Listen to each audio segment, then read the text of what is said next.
are now tuned into the 2-Minute Warning, a live stream community conversation pertaining to social and political issues and how we can collectively resolve them. Powered by the Westside Gazette.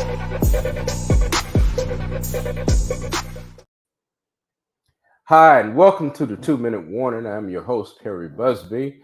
And first, I'd like to say Happy New Year, Happy 2023 to all of our listeners. The 2-Minute Warning is brought to you by the Westside Gazette, one of South Florida's oldest African American family owned newspapers.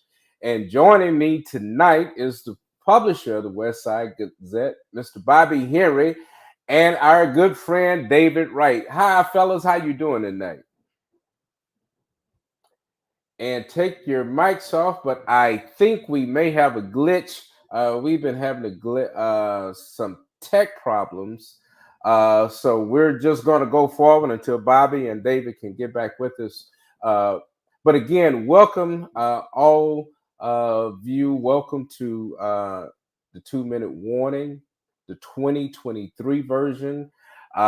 We anticipate, even in spite of technology glitches, we anticipate a very promising year, a year where we want to explore some new topics, some new approaches to getting information out, and really just to further the discussion about the changes in our community and our part as being those change agents for the betterment of our community.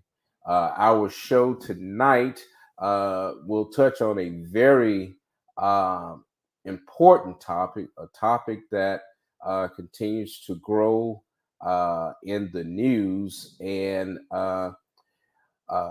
no matter how we may attempt to sometimes put it on the back burner, human trafficking is a very serious societal threat, and it is growing in our communities.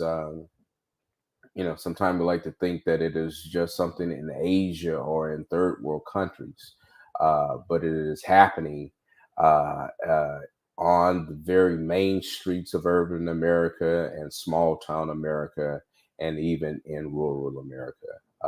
There is no safe place from human trafficking.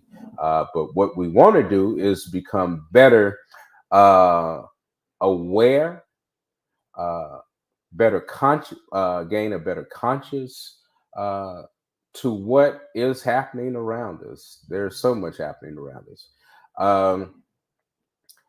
As well as I do want to invite all of you to please share your comments. We're looking for some new opportunities to get your feedback from the show.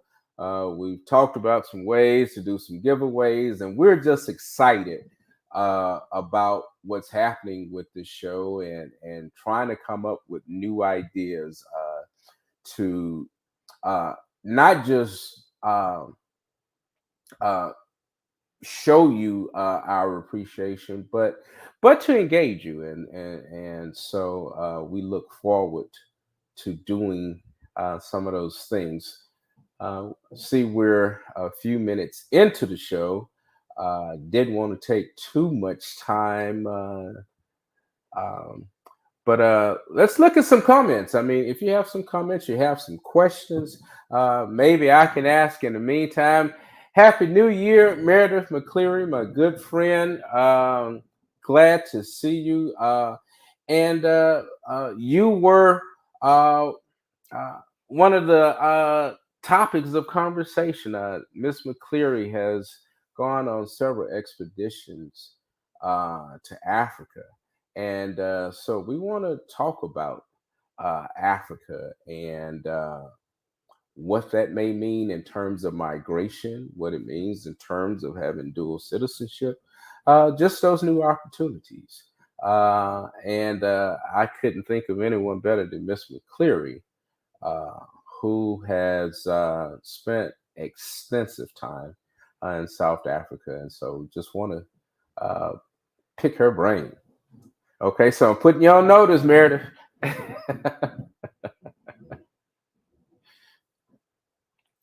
um, let's see. Uh, we, as I said, for those of you who are joining us, we're waiting for our co-hosts, uh, Bobby Henry and our good friend David Wright, to join us. They were having some technical problems connecting on with us, and so we didn't want to keep you waiting, and just don't want to just spend time with mindless jibber jabber, but as they say. But if you have any questions, like I say, this year we want to uh, expand and approach some new ideas. If you have some ideas about the show, please let us know. Reach out to the Westside Gazette, or just drop us a line in the comments. And or if you wanna, if you have an exciting story, you want to bring it, let us know. We want to know more about what's happening in our community, and um, even though we have the paper and there's the internet, some news still doesn't get to its intended target, and so we welcome this opportunity to expand the source of information that is vital to you. And so we welcome you to just contact us. Uh, yes, we will continue to keep an update on Broward County Public Schools and the development there. That is an issue that is at the utmost to our community. I mean, without a viable education system in which to teach and nurture our children, that's the easiest, that's a surefire result to see a community uh, in demise. And so we definitely want to always stay at the forefront and give not just the dirt, not just the mess, but vital information to keep you engaged, to keep us engaged, to let the community know what's going on.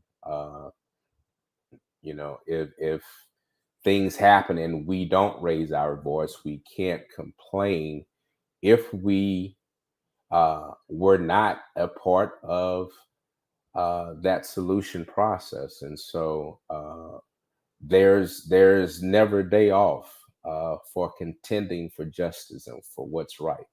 Uh, those who are against democracy, those who are against our uplift, our community's uplift, they are always at work. So we have to be equally at work and always as vigilant. And so we want to use this platform again to help inform and encourage those works. Uh, let me. Yes, and also if there's a topic that you may be interested in, please drop it in the if you're on Facebook, drop it in the chat, or if you're on YouTube Live. Um, I don't know, something's going on with my camera. Look a little blurry. Um, but drop us a line. We do monitor that, and we do want to again look at those issues that are important to you. Uh, my grandfather always used to tell me, you have to put on the hook what the fish likes. In other words, you may like steak, but if the fish doesn't like it, that's not what you need. And so, again, we want to know what it is that you're interested in, and the topics that are near and dear that we need to discuss. Again, if you're joining us and it looks like we're sort of uh, going at a slow pace, we're having some technical difficulties. our co-hosts, Mr. Bobby Henry and David Wright. Uh, we are waiting on them to join us. They joined us initially, but they're having some technical issues, and so we're going to continue. Um, Great. Brother Naeem wants to know how we, community leaders, can join the human trafficking team and or task force in Broward County. Uh, that's a great question, and we have guests who will be able to answer that. I don't. I know the time is getting bias, and so we may have to push forward and have Bobby and David join us. Um, but I don't want to delay our guest uh, from giving us this vital information. Um,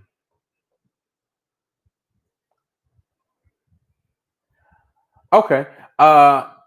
And Ari, is all three of our guests here? Sorry, you guys, kind of. Okay.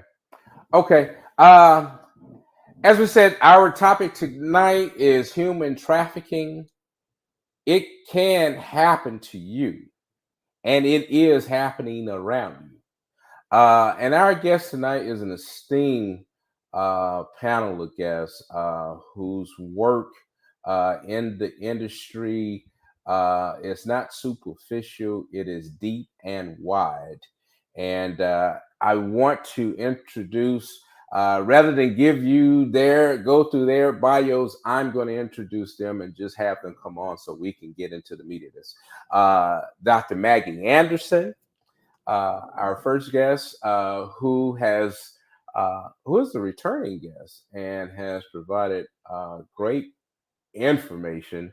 Uh, Miss Tanika Clark of the nonprofit community elevate called Community Elevators, and also Miss Antonice Johnson, Nisi, who is author and film producer along with Tanika, and they have a docu series that they are releasing or has been released called the Taking Innocence Project, and so we're going to uh, view just some of that trailer, but we do want to talk to both of these creators and advocates and activists. And I see Dr. Anderson is here, and I am going to let them introduce themselves. And Dr. Anderson. Hello, everyone. Thank you so much for having us again, Perry. It's so good to see you again. Good to see you. And I am Sandra Anderson. I am the author of Lessons from the Thorns, His Grace is Sufficient. And I am the founder and CEO of Love Gardens Ministries International.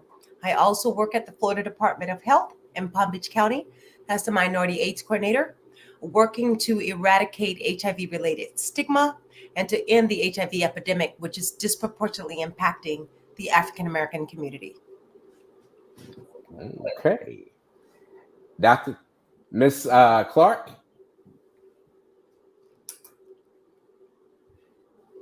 Having me on. My name is Tanika Clark. I am a co-producer for the film Taking Innocence and also one of the founders of Community Elevators, which is an organization um, that was formed by Antonice and I to deal with the vulnerabilities and prevent trafficking, essentially. Okay. Miss Johnson. Hold on. Can't hear you.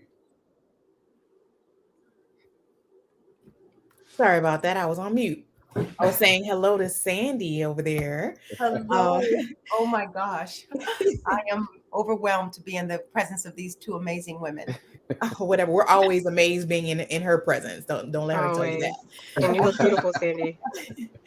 that. So my name is Antonice Johnson, and my friends call me Nisi, so you guys can call me Nisi. And I am, as Tanika said, also co-founder of Community Elevators, and I'm also an author of a my first book, actually, who I actually was a co-author on with Dr. Sandy, also on here as well. And yeah, so we'll talk about the film, and I'm super excited to talk about that and the reason why we did it and the purpose for it. But I want to say that I think the film for us was a way to kind of bridge community with art. And sometimes you think that you can't make a difference. You can make a difference using the skills that you have, and that was the reason in the birth of our film, or at least one of the reasons. Yes. Okay. Well, I want to dive right into the thick of it. Uh,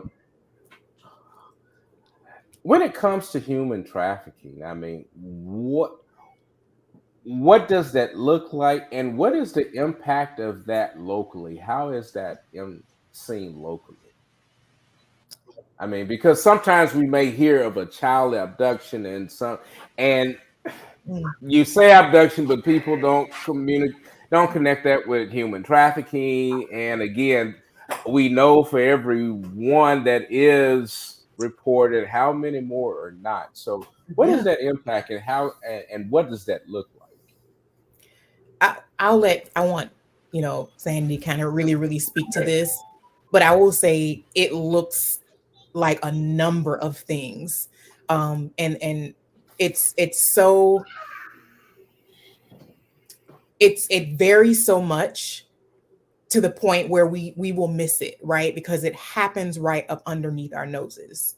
And one of the things that when I was a child, right, we saw missing kids on milk cartons. You would think with all of the technology that we have right now today that we would see a lot of the people that are missing. We have I think the recent stats say about 50 million people that are enslaved right now, and the hottest commodity is a black woman. Although people will say it happens in many communities, the hottest commodity is a black woman. But we're not seeing that in the media, right? Because we're not putting the value on a black woman in the way that we should, which is why we need to educate ourselves and be aware of what's going on around us. And Sandy, I'll Yeah, let you chime in Dr. on that Ross. one. Absolutely. Everything that Nisi just spoke to. This is a complex issue, but in the African American community, it's historical. We were trafficked to this country. Mm, And I think sometimes we forget that. We forget the history because we've become very comfortable, if you will, of where we are. Yes, we've come far, but not far enough. And that's why in my book, Lessons from the Thorns, there is a demand for reparation in the African American community for the descendants of slaves. We did not come to America willingly. We were trafficked here. We were sexualized here. Here we were made to feel like my worth was in my body and my ability to produce and my ability to mate and have sex. And we see that still very prominent in the African American family. Divorce rates Hmm. mhm, skyrocketing, domestic violence, you name it. Every social determinant of health that we see in America puts the black family at the most detrimental right now, and it's been that way for a long time. But we're just seeing more of a upshoot of that, and so I'll Hmm. let Tanika take it from there.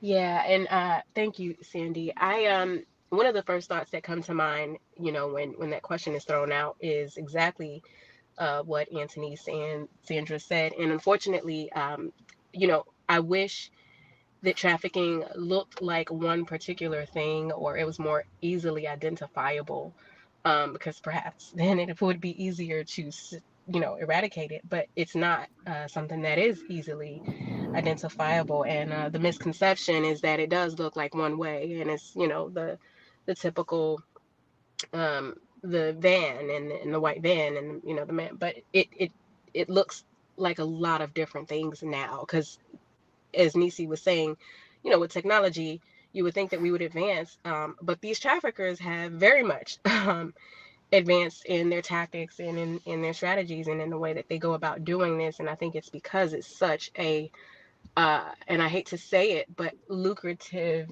industry. Mm-hmm. And yeah, they're profiting off of the lives of um, women and even boys, and yeah, black women. Yeah. Yeah. So Hmm. yeah. Uh, and I know that in one of the things as I was doing this, one of things I was quickly found out is that while sex trafficking is a part of human trafficking includes much more, and especially if we consider our uh, melanin brothers and sisters that immigrate here from Haiti and Jamaica, then there is that forced labor Yep. component of this. Again, how are we seeing this in Broward, or is it even being addressed? I Um, don't think it's being addressed as much as it should. If I can just interject mhm. really quick. So Yeah. I was on in a meeting with my committee. So our chairwoman, Sandra Gibson, um, we're in a we're in the middle of a war, and that's what it feels like. And so I'm on the committee of the National Council of Negro Women Human Trafficking Awareness Committee, and it's a national committee. And I just exposed something that the committee wasn't aware of, and I don't think many of us are aware of. So the constructs here in America are very um, historic. And so I'm going to continue to use that word because we have to understand that we weren't bought here to assimilate in society. We were bought here to work. We were bought here to Mhm. produce. We were bought Mhm. here as slaves. Understanding that right now, and I'm going to say this, and I want you to really hear me. And I'm not just saying this. So this is not conspiracy theory. This is evidence-based information. What I'm going to give you right now, and I showed it to the committee, and they were shocked. And that is the Department of Children and Families. And I just received some recent pictures that took my breath away. Because as an 11-year-old child that went through human trafficking and that went through the system and was trafficked in the system, was broken in the system so many years ago, now to have an 11-year-old that I'm trying to deal with right now in the family that was trafficked in the system just the latter part of last year Mhm. through Department of Children and Families. So throughout, and you can just, it's, this is easily accessible if you just Google it. But I have Mhm. information that's based in my university. So I get all the recent updates, all the recent research, and I can see the lawsuits that's filed for failure to care for children. So I call it out of the pan and into the fire. So we're removing children from abuse and neglect and other situations. And a lot of times we can have a better solution if we're looking at family systems as a whole to heal the family system. But we're not doing that because the money is not there. I'm not going to belabor this, but I'm going to tell you right now that the Department of Children and Families and the welfare systems, those are social systems that was erected during the time that we see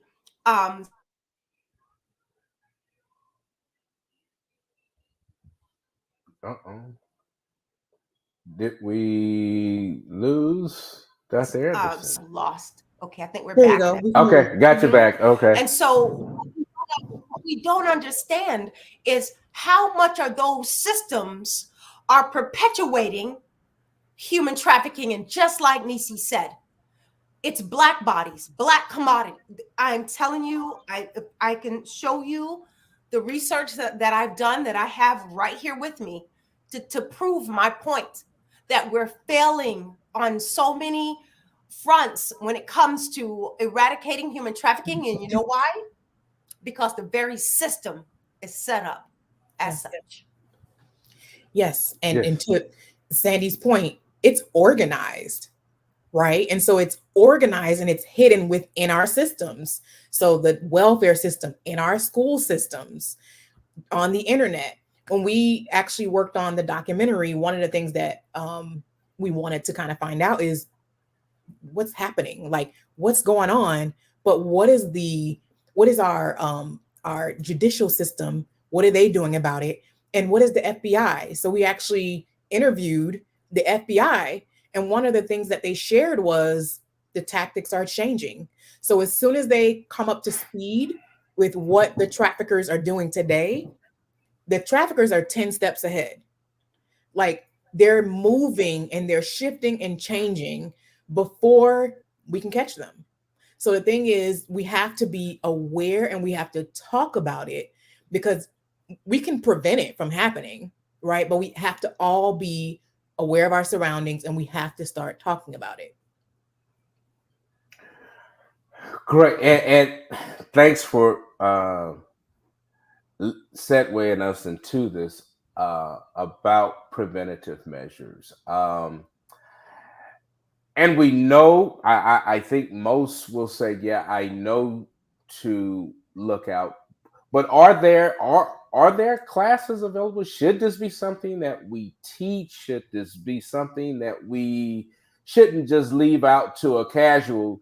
Just make sure you look out. I mean,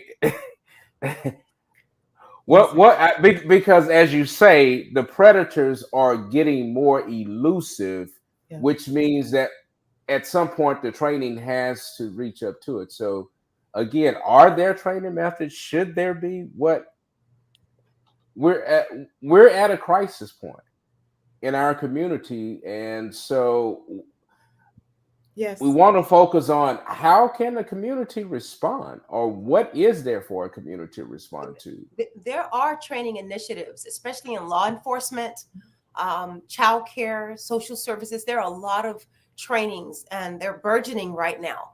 However, like Nisi said, they're still 5 steps ahead. And Hmm. especially when they're a part of these systems. And that's it's difficult for you to wrap your mind around that. I know it is.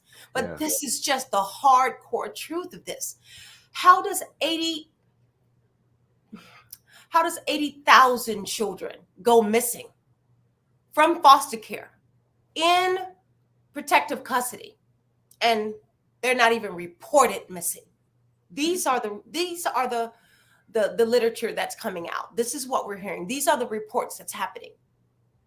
And and we're finding out a lot of these young people, just like myself, are being trafficked right there in the system, right from foster care. And we know that there's a foster care to prison pipeline. Now we're Hmm. learning there's a foster care to trafficking pipeline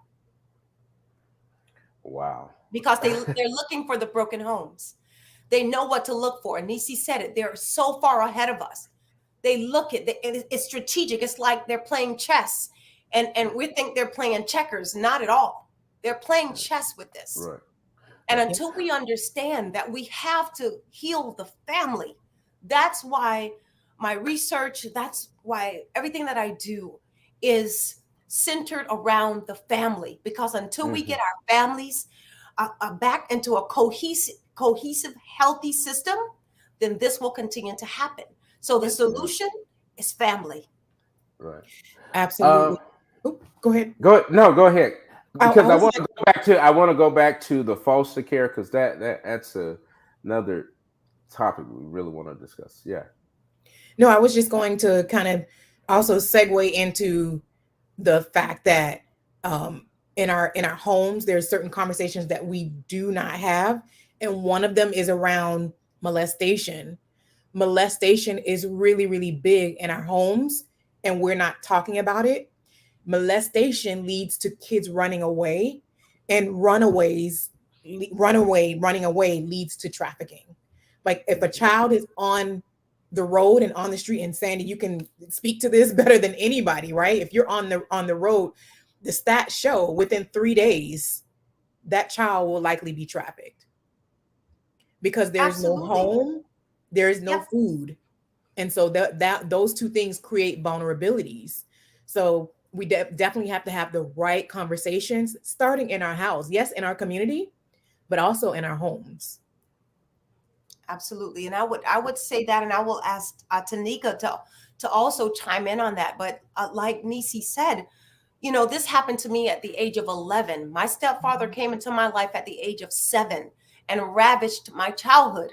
And by the time I was 11 years old, not going to school, not bathing, not taking care of myself because I wanted to be anything other than me. I even would dress like a boy and tell people that I was a boy and I had a penis. So I understand this whole gender ideology that we're grappling with now in our society, because I know what trauma looks like. Yep. And trauma Okay. skews our personality. It distorts our sense of identity, our sense of sexuality. And yes, I ran away from home, and less than 48 hours later, by the age of 11, I was trafficked. I went through trafficking. And this is something that it's hard for us to wrap our mind around, because even for those like me who went through trafficking, we don't say it's trafficking. I would have told you if I would have met Nisi when I was 12, 13, 14 years old, in and out of Littman shelter, going from one foster home to the next, because older children like me, after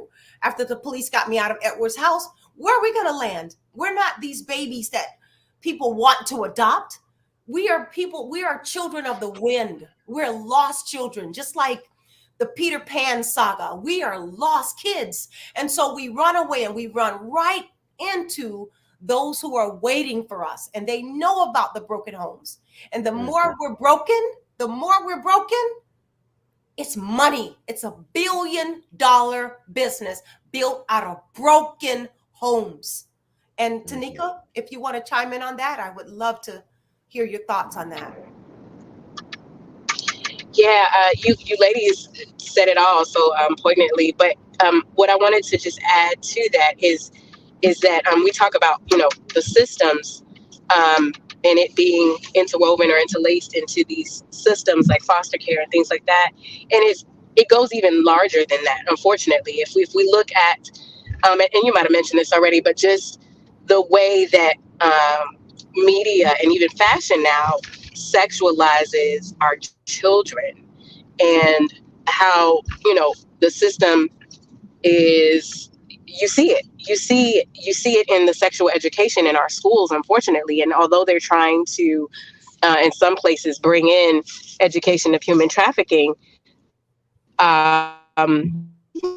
got to raise a brow to what's really, really happening and what's really taking place. I saw a recent article, I think it was just yesterday or the day before, um, and this is somewhat, I guess, yeah, definitely related, but it was a case where this male was arrested for trafficking, but all of the victims were actually from a particular house, unfortunately. So when you look at these things and you see what's really, really going on, you see how deep down the rabbit hole this goes, and it's something that we need to be aware of. Absolutely, Tanika. Absolutely. I see we have co-host David Wright with us. David, welcome to this conversation, and I hope you had a chance to hear some of it because it has been power packed so far. Yes, yes. Thank you, sir. I tell you, it is power packed. We have been able to listen through the backdrop as we were experiencing these technical difficulties. And again, our hosts are so powerful.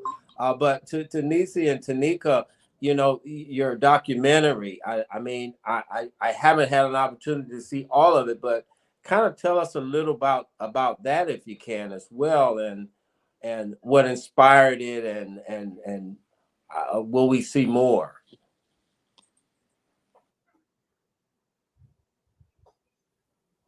And Tanika, I don't if know if we just lost her. I'm sorry. Yeah, I the audio went out just a little bit. I heard some of what you were saying. What was the question? Do you mind asking that again? I'm sorry. Again, just wanting to know a little more about the documentary, the inspiration behind it, and some of the pivotal points about it. Yeah, so the documentary was kind of birthed through a passion that Nisi and I had. I am an actress, Nisi's a writer. We were working on another film project and realized that we had this same passion and desire to kind of help women and children who were victims of trafficking. Unfortunately, when we started our journey, we found out that it was a lot bigger than we thought it was, and we we learned that we needed to really essentially just be a voice because these victims had no voice. Their voice, more than just their innocence, was stolen, but their voices were taken from them, and because it's so far down the rabbit hole, no one. I wouldn't say no one, but it's hard for people to really speak up for these victims and give them a platform, even yeah, we launched out and we met with a few of the survivors and our what I like to call our superheroes. Dr. Sandy is one of them. She is definitely a superhero to me, because as you can see, she's still just a voice for these women and children. And so, to keep it short, I don't want to ramble on. I can't go on and on and on about this, but it is a passion project and something that we wanted to do to see change and create change for our people.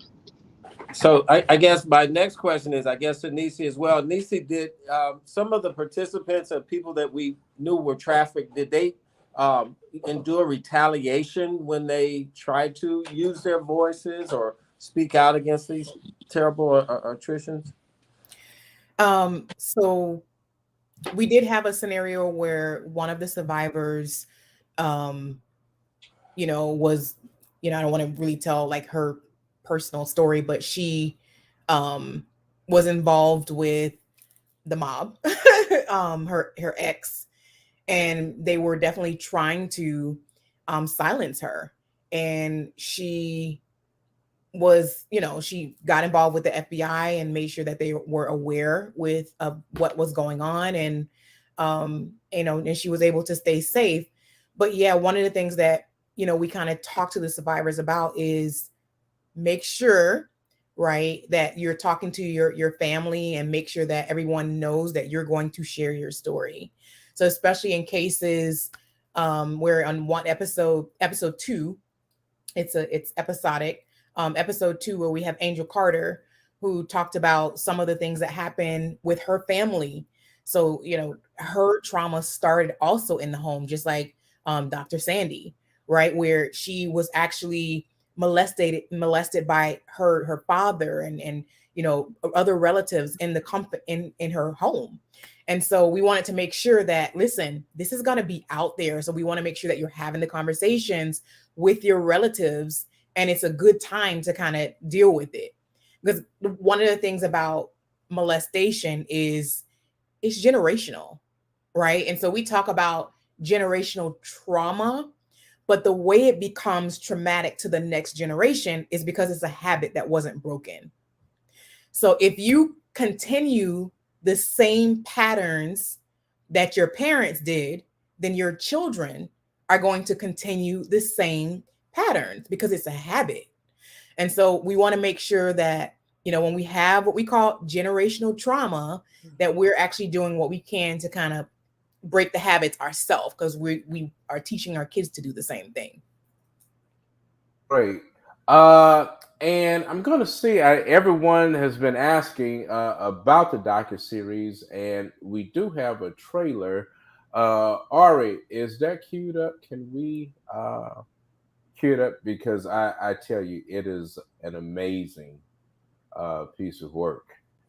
I have a daughter named Alexis, and she used to love to sit on my lap, and she would take her finger and she would twirl my hair. And it would be so annoying, but I loved it because she was so close to me. She was taken from this world too soon by the grips of abuse, addiction, and sex trafficking. We were at a hotel in the summer with other tourists. There was a trafficking ring already networked, looking for children who were left alone, basically unaccompanied. Many parents are not aware that these traffickers are often hiding in the shadows. They are people that you will see every single day. And oftentimes they're there and they will see you way before you ever can detect them. FBI recently estimated there's 900,000 predators online, masquerading as a 14 or 15-year-old, but they're actually a 30 or 40-year-old luring somebody in. She was on the phone all the time taking pictures.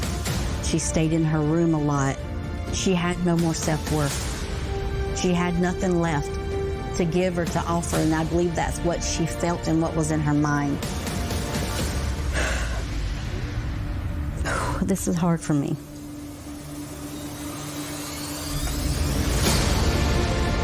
Oftentimes we have a misconception that says girls put themselves in a position. They put themselves in these risky positions and vulnerable positions to be trafficked. That is not the case. Some girls are being trafficked by girls their same age. So there's somebody that's in their peer group, somebody that knows them from school. So that's one of the trends we're seeing. That there could very well be many thousands of victims right now trying to get out, trying to figure out a way to get out, and they need a little assistance. And then at some point, they begin to believe just how worthless and how shameful and how embarrassed and how guilty they have become, and they can no longer fight.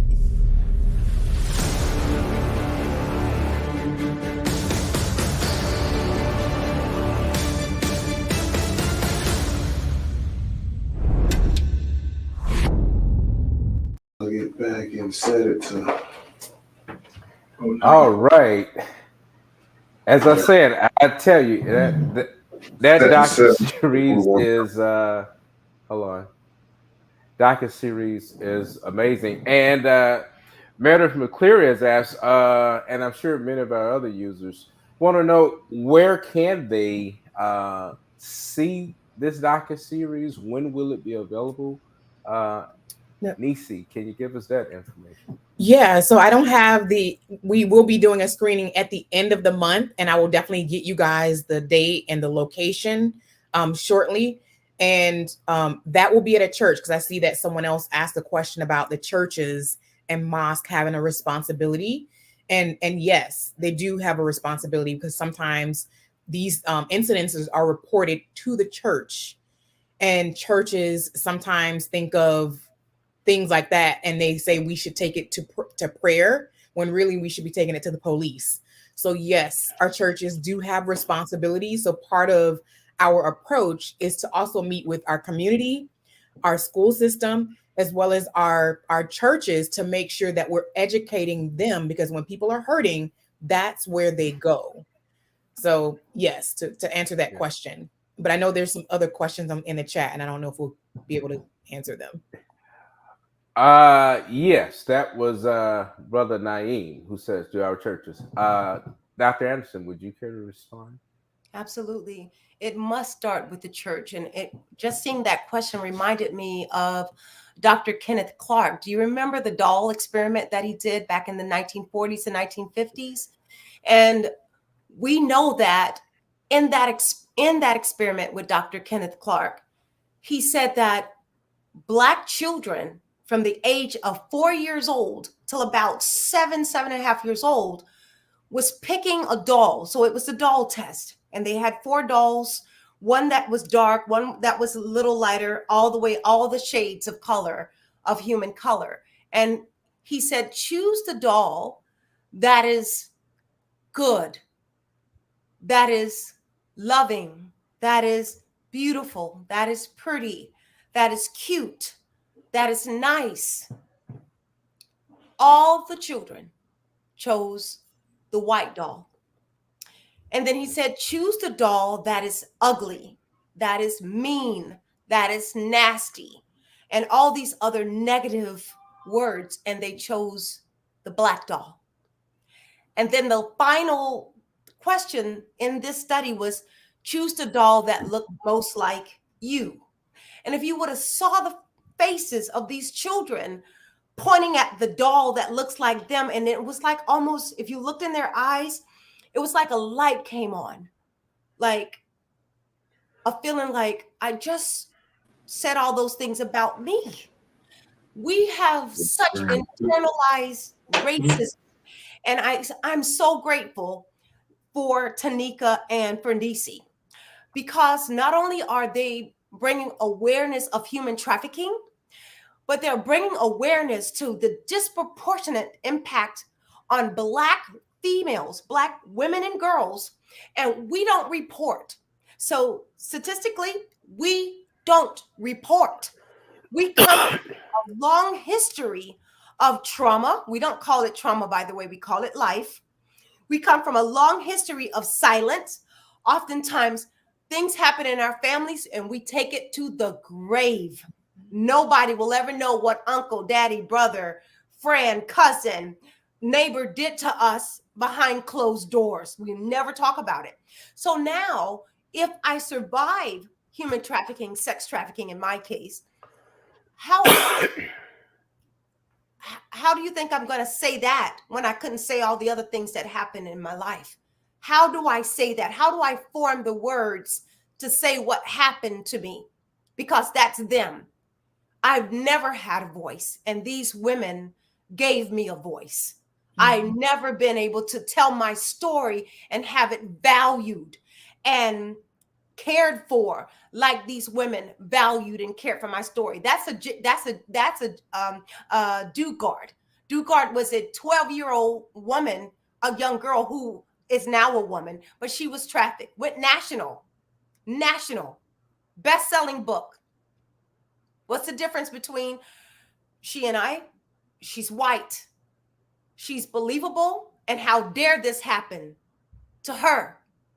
I'm an African-American girl. Isn't that normal? Isn't that normalized? Isn't that even in the very markers of my DNA from history passed down from my great-great-great-grandmother? Where even my mother went through microaggression, racism. So do you see the internalized racism in the African American community that keeps us silent to our own suffering, to our own pain, down to even domestic violence and rape? We don't report. And these women, these amazing women, Nisi and Tanika, gives a voice to the voiceless. And I am forever grateful. Yeah. And I want to kind of mention, like, I think we talked about the ways that it's happening. It is happening online. It is happening at our stores in the parking lot. I think in Tamarack, we had, 5 young girls around the age of 15 at the Walmart off of McNabb, 5 young girls that went missing, right? And the thing is, that's not getting news coverage. So it's the clippings that people are sending around social media. So I think there's work that we need to do in media. And I think, yes, I think someone's question, it is happening underground, but it's happening right in front of our eyes too, right? Through sleepovers. Our parents didn't allow us to do sleepovers, but even through sleepovers, you have to watch the friends that your kids are actually hanging out with, and even with family members.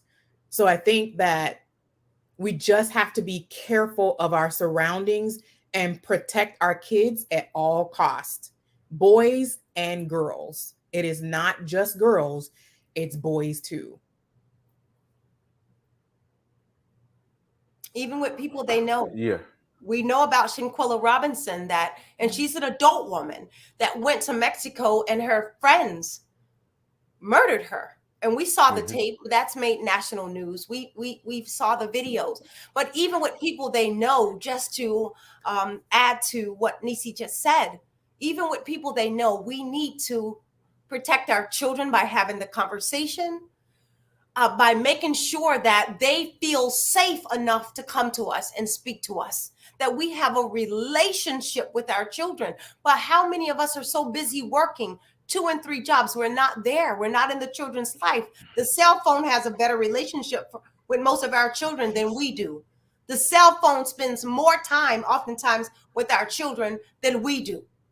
And that needs to change, because these devices, phones, computer, technology, we're letting the strangers in. And this is real. Some of us don't come home. I didn't think I would see 20. I literally didn't. I did not think I was going to see 20 years old. And not just because of trafficking, but because of the trauma. So when we get out, it's not over. You have to take the trauma, the trafficking out of us now. You have to heal us. And that oftentimes doesn't happen, because it's deeper than that, and it's more complex than that. And culturally competent counseling, we need it. Yeah. It's in demand. Yeah. I may ruffle some feathers with this one, but a popular refrain that I hear among some adults is, "Ooh, these kids. Ooh, these." You can't tell these kids nothing. Sex was prevalent. I grew up in the 80s. Sex was prevalent in the 80s, and young women was getting pregnant and all these things. So I don't look at what's happening now as some new phenomenon, but I do have to ask, what have we seen in the deterioration that has led in the explosion I don't know if of it's these issues? Yeah, I don't know if it's well, it's obviously has grown, right? With the Right. internet, there's more technology, right? So there's more access, right? Than before, when it's just, if you're walking home, someone has access to you. They're not necessarily able to reach you online. But I would say one of the things that still happens today, where where we need to change, is our mindset. And to your point, you said sometimes you see the young girl and she's pregnant. And if she's underage, we look at her and we say she's fast and she's grown, even if the person that impregnated her was a grown man. We will actually look at the little girl and say that she's fast and she's grown, and we label her, and we're not labeling the adult that did that to her. Because kids, right? They're not. This is why you can't drink until you're 21, because you're old enough to make the decision. So they may be old enough to say yes, but they're not old enough to think about the lifelong consequences that come with that decision. And I think I heard Tanika talking about the documentary and it being so multifaceted. When we were looking at sex trafficking and human trafficking, we started doing our research and speaking with different people, and we started running into things like organ harvesting. There was just so much. It's a lot, right? But we pared it down, and we pared it down to children because it's cut and dry. An adult can consent. So you can argue that an adult may have consented, but you cannot argue a child, because a child is not old enough to consent. Even if they said yes, it is still illegal, because a child cannot think through consequences. So I think we have to change the narrative in our communities and stop labeling the child, and get the child the help that they need, right? Because someone's taking advantage of them. And that's what we need to say, poor child, and not label them as if, don't let your kids, can't hang out with them, and we isolate them. We're isolating the problem that's right next door to us. And Nisi, would you say that they don't even know the concept of sex in that context? Like, what is sex? You know what? It just depends. Like, in some situations, they may have been introduced to it at a very early age at home, right? What allowed this child to actually be open to it, even if they were to say yes, right? Sometimes it wasn't their first time because they were already introduced at home, right? So they were exposed to it or introduced by someone else. I think it is that we have to ask questions and be open to getting children help outside, assistance, even if it's not at the church or even if it's not at home. having, family counselors actually counsel our children through trauma, because, as parents, we can't do it all, right? We're not equipped or experts in those spaces. So we have to actually get our kids help and stop pushing them to the side and blaming them for issues in our communities. Absolutely. Yeah. And someone was asking about some of the signs. One of the things that in research that I found was that, again, when you look at predators, and as Dr. Anderson and all of you say, they live among us, uh, and especially since COVID, with the rise in housing and people being able to, in this industry, yeah, it generates billions of dollars. One of the things that I found out was just the number of place in really suburban homes where they found these cells to exist. So again, how, what should one look for in a case like that? Because the first thing comes to my mind is, how did you miss all of these young people in one place? But again, I don't know. What can you tell us about that? Because again, that was one of the things with the R. Kelly Yep. incident, and how they were moving young women around. And again, how do you look at that and not dismiss it? I would say one of the ways that you could recognize, and I will give a personal a personal story. I was actually working on a set, and we were actually filming in a house. And when going in the house, it was owned by a male who we actually rented the house for, and it was through like an Airbnb, and we were filming, like I said. And then there were women that lived at the house coming in and out. There was a stripper pole in the house. The women looked like they were on drugs. Drugs. There's an intersectionality between drugs and sex trafficking, and especially in the white community, because if you don't, or and also in the Black community. So, but if you don't have a vulnerability, right? So let's just say you came from an upper middle class or wealthy family, you could still lack love.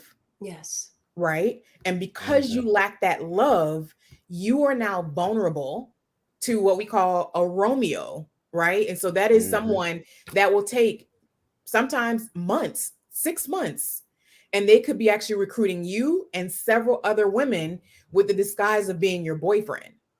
So they're buying you things, and nothing's for free, right? So they're buying you things, cars, houses, handbags, whatever it may be, flying you on trips, and all of a sudden you have to repay. You have to repay a debt that you didn't even know that you owed.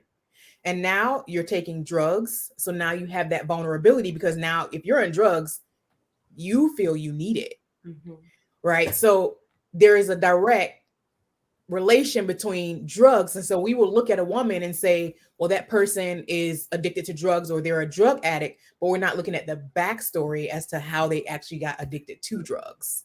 And so that is one of the tactics where, what we call pimps are actually getting girls hooked on drugs in order to keep them in bondage. Wow. Yeah. I know someone asked, and I read and posing this in terms of solutions. And Dr. Anderson and Nisa, I know both of you talked about organizations, but currently, is there a network of community organizations that, again, is keeping track? And again, how can we assist those organizations, i.e., if someone said, as we were just talking about, noticing a house next door? I mean, the first thing, you don't really want to call the police, especially if you're elderly or something. So what is it in the community? What are some of the things you think we can begin to do on our own to help ourselves in this regard?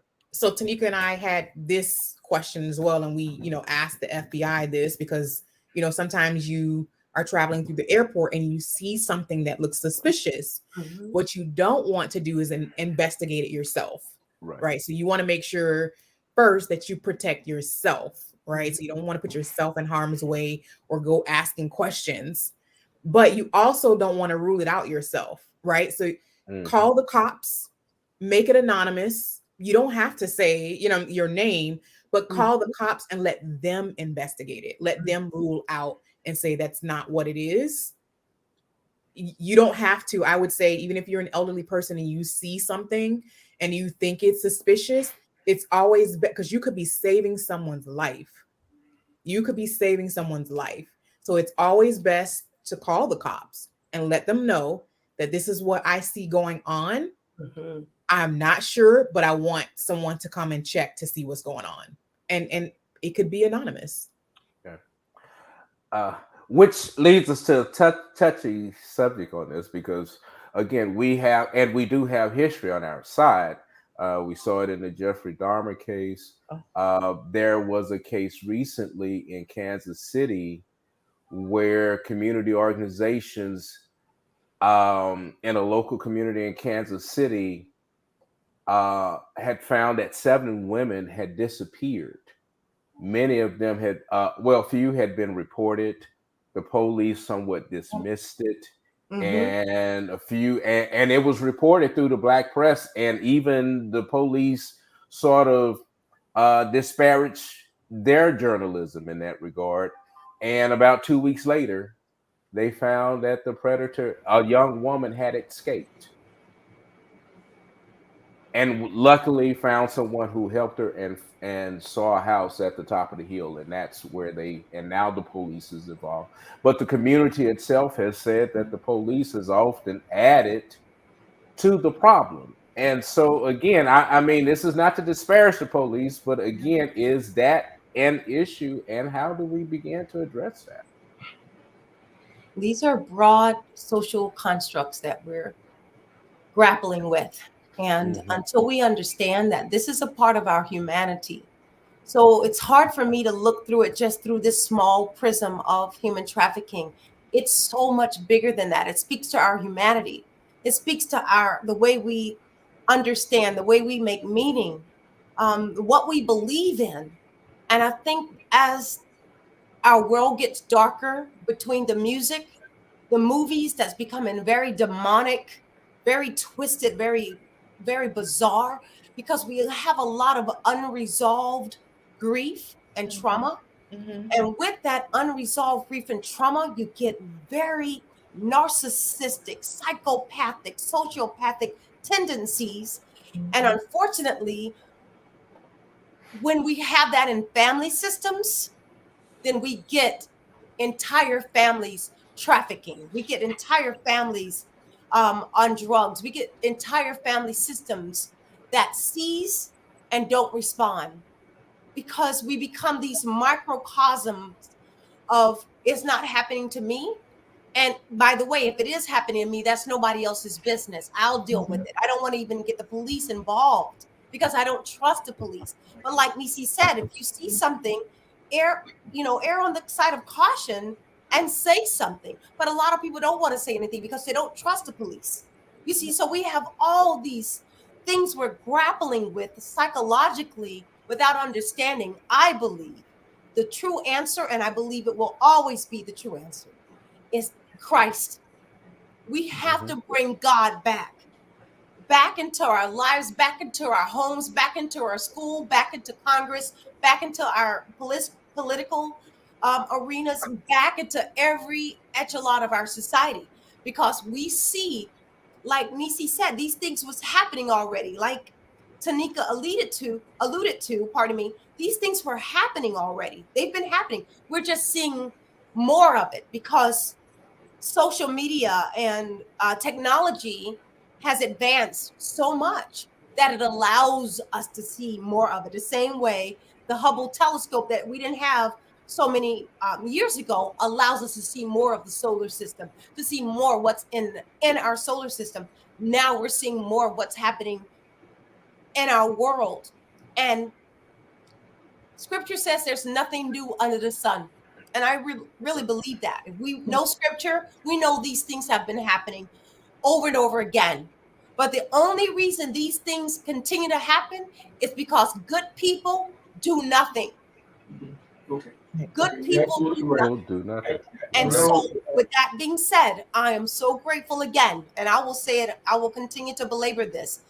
I praise God for Tanika and for Nisi, who are doing something, and for you, um, the men that are on this platform now. You're doing something, hence why we're here right now. okay. Thank you. Thank you. And Bobby, are you there? yeah, can you hear me? Yes. Can you hear Good me, Karen? evening. Yeah, I Yep. hear you. Good evening. I know. Good evening. Good evening to everybody. And I know, this didn't pan out as we wanted it to, but obviously the conversation continued. And Perry, thank you so very much for taking the brunt of this co-hosting and facilitate this much needed discussion. This is not the last time that we're going to hear about this horrendous ordeal of human trafficking. We got 2 more weeks for this month, and we're going to continue it. I know on next week we have Lynette Shaw, who was at one time called the world greatest bounty hunter, and she herself has an experience with an ordeal related to the topic, as well as another guest. And Perry, her name eludes me right now. Yeah, Miss Pamela Samuels Young. Pamela Okay. is an author. Wrote a bestseller book on the subject of human trafficking called "Anybody's Daughter," and it was an NAACP. What is it? The award that they get Image Award winner for best outstanding fiction a few years ago. And so yeah, Pam will be here next year. I mean next week. Next week. Not to take away from this week's guest, who obviously touched our hearts and gave us a lot of information. We are at the top of the hour, and so we got to wrap it up. So if we could, in 15 seconds, if we can go around 15 seconds, and Dr. Anderson, I know I'm asking you a lot when I put that on you, but if we can give 15 seconds of some stuff that we can use right now. Also, I want to thank Miss Clark. Miss Clark called earlier, and I was supposed to, in our introduction, to let the audience know that she is under the weather, but as the trooper she is, she still came on and did the best she could under the situations of her health. So I want to commend her for doing that. And believe you me, Miss Clark had a lot to say, but I do believe that her debilitating health issue at this time prevented her from really pouring into this. And Miss Johnson, I am so grateful. I couldn't get all of the conversation because of the technical difficulties we were having, but we will continue this conversation as much as we can and to shine as much light as possible. So if we can we go around in 30 seconds? Give us a nugget that you just thought about that you might have missed. And we're going to start with you first, Miss Anderson. Dr. Anderson, thank you, as always. I'll say this very quickly and thank you. And I want to thank each and every one of you for having me again. The answer is in our family and bringing Christ back in our home. The Lord says, love your neighbor as you love yourself. But if I don't love myself, then I can do harm to anyone and not even think twice about it. So we must understand that we are created in the image of God. And until we could. Devil, you a lie. Okay, be more careful. Boy, I tell you. Connect. We Dr. cut Henry, Yeah. we must get back to understanding human value and that all life has value. And that's the answer, is to value all life. And we can't do that until we connect with our God, connect with our creator to understand we're made in his image. And we can love our neighbor as we love ourselves, and only when we love ourselves. Okay.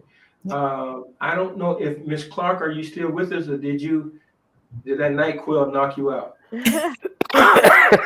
I'm still on, hanging on by a thread, but I'm so honored to be here. So thank you so much again, Mr. Henry.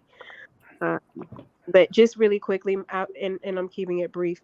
Um, just at a very basic level, just what everyone can do is, I would say, have a dialogue and a conversation with the people around you, with the children around you and in your environment about the things that they are digesting daily through media, because so much is being thrown at our children and just at us as a whole, are men sexually, and it's definitely important to pay attention to what's being digested through the way of media, social media on a whole. And that's it. Thank you for having me. Okay, very good. Okay, Miss Johnson, Nisa. Yes. So I'm gonna try to make it brief. Number one, I want to say for men, it's a man's world, right? And so that's the title of our first episode. And it's titled that because men play a huge part in creating the demand, right? And so it starts very young as boys, when how we introduce them into sex using strip clubs and things like that. So I think as men, we do have to use our voice and help tackle this problem. That's number one. Number two, I would say, I think someone put it in the chat, and I mentioned the scenario about the pimp. The number one way kids are being trafficked today are through false friends, through friends or people that they know. So please talk to your kids about the people that they hang out with, right? And also, I want to put out there, a growing trend is women being recruiters. Mm-hmm. So I want to make sure that we're very vigilant with our surroundings, right? And also pay attention to our neighbors, pay attention to our kids' friends. And lastly, please follow us on social media. Some of the questions that we did not get to answer in the chat about resources and things like that. Follow us online, Taking Innocence, on all platforms. Facebook, we're out there. We're also on Instagram. Okay. Can you put that in the chat, please, Nisi? Yeah, for some reason I wasn't able to actually type anything in them. I can do that. Nisi, what would you like me to type? Taking Innocence. Let me tell you. Mm-hmm. It's just, I think, Taking Innocence. Okay. Perry? Okay. Thank you, man, for you wanted to do this anyway. You want to take over the whole show anyhow.